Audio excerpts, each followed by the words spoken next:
আসসালামু আলাইকুম রহমতুল্লাহি ওবরাকাতু। সবাই কেমন আছেন? আলহামদুলিল্লাহ, আমি ভালো আছি।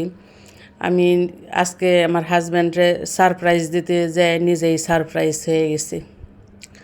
সে একটা কাজে গেছিল মোহাম্মদপুর, আয়সা দেখে লিফট বন্ধ, পরে সিঁড়ি দিয়ে উঠে আসছে, আয়সা কলিং বেল দিতেছেই। পরে আমি দরজাটা খুলে দিলাম। আমি যে কাপড়টা পরছি এই কাপড়টা আমার শাশুড়ি দিছে আমারে, বলতেছে তুমি পইরো, তোমার অনেক সুন্দর লাগবো। পরে এর মধ্যে আর পড়া হয় না।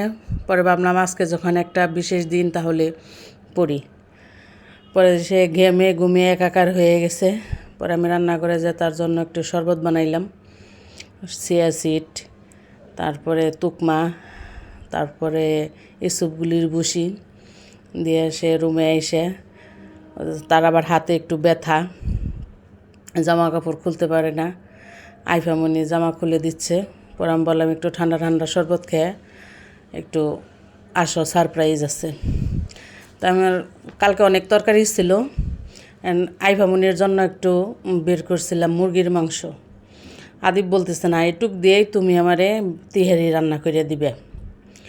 তারপরে যাই হোক, ছেলে মেয়ে রিকোয়েস্ট, ভাবলাম যে আমরা 3 জন মানুষ আছি, আধা কেজি চাউল রান্না করলেই হবে। এর মধ্যে 2-1টা আবার আলুও দিলাম। পরে তিহারিটা রান্না করলাম। আর ভাবলাম যে আমি ভাবছি যে আনিকার বাবা খেয়ে আসবে দুপুরে, এখন যে সে চলে আসবে এটা ভাবতে পারি নাই। ও মাছ আমি রান্না করতে দিয়ে গোসলে ঢুকছেন, সে একটু বিরিয়ানিটা নাড়ার অভাবে একটু কাঁচা কাঁচা হয়েছে। সে তো আমার 14 গোষ্ঠী উদ্ধার করে দিছে, তার লাগছে এমনিও ক্ষুধা, আবার সিঁড়ি বাইয়া উঠছে। কেন আমি যেটা রান্না করতে পারি না সেটা রান্না করতে যাই? পরে কি করব, তাড়াহুড়া করে খাওয়া বাদ দিয়ে আমি ওর খাইলাম না, মেজাজটা খারাপ হয়ে গেল। এর জন্য আপনাদের সবাইকে বললাম যে আমিও সারপ্রাইজ হয়ে গেছি। তারপরে তাড়াহুড়া করে ফ্রিজ থেকে কটা চিংড়ি মাছ বের করে তাড়াহুড়া করে রান্না করলাম। চিংড়ি মাছটি একটু কষাই নিলাম, নিয়ে আর নিয়ে আসছিল ঝিঙ্গেটি কাটলাম। এখন সে খেতে পারি নাই, আমি খেতে পারি নাই, যাই হোক আমি নয় খামনি একটু পরে, কিন্তু তারে তো আর না খাওয়াই রাখা যায় না। এর জন্য করলাম একটা তরকারি রান্না করে তাড়াহুড়া করে দিই। এক চুলায় বসাইছি ভাত, তারপরে যে আমি আদা রসুন জিরা সব ব্লেন্ডার করে একসাথে দিয়ে চিংড়ি মাছটি একটু তেলের মধ্যে ভাইজা তারপরে মশলাটা কষাই দিতেছি। মশলাটা কষানো হয়ে গেলে এখন আমি দিয়ে দেবো ঝিঙ্গে। খাবারটা মজাই হয়েছিল, রান্নাটাও মজাই হয়েছিল। পর আমাদের খাইতে খাইতে 2 জনার খাইতে খাইতে আসরের আজান দিয়ে দিছে।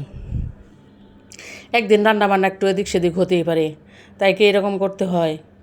ওরে বাবা, কত মজা করে করে রান্না খাওয়ায় তখন বলে না। একদিন খারাপ হলেই সারা আশকোনার মানুষ যায় না যায়, খারাপ হয় নাই, খেতে পারে নাই।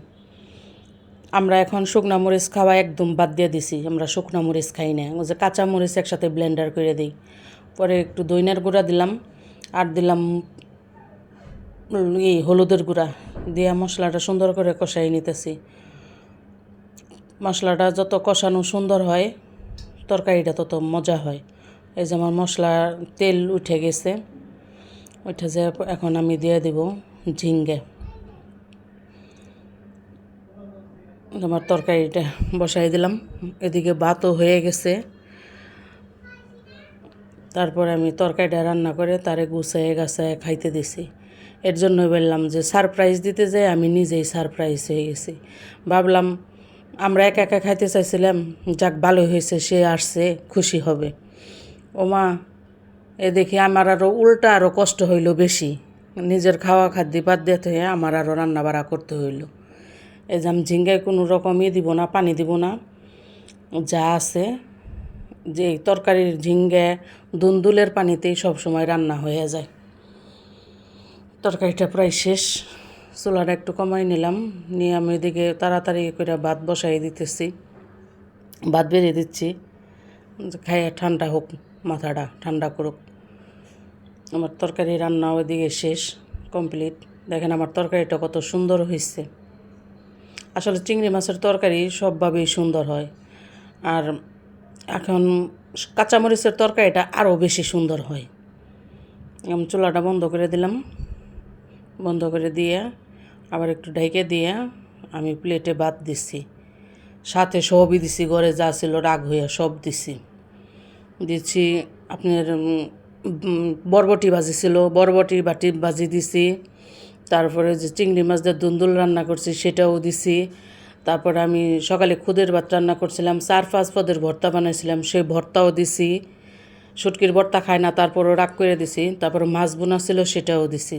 বলছি এখন মাথাটা ঠান্ডা করে খাও আর ভালো থাকো। আর সবাই আমার চ্যানেলটি লাইক, কমেন্ট, শেয়ার করে দেবে।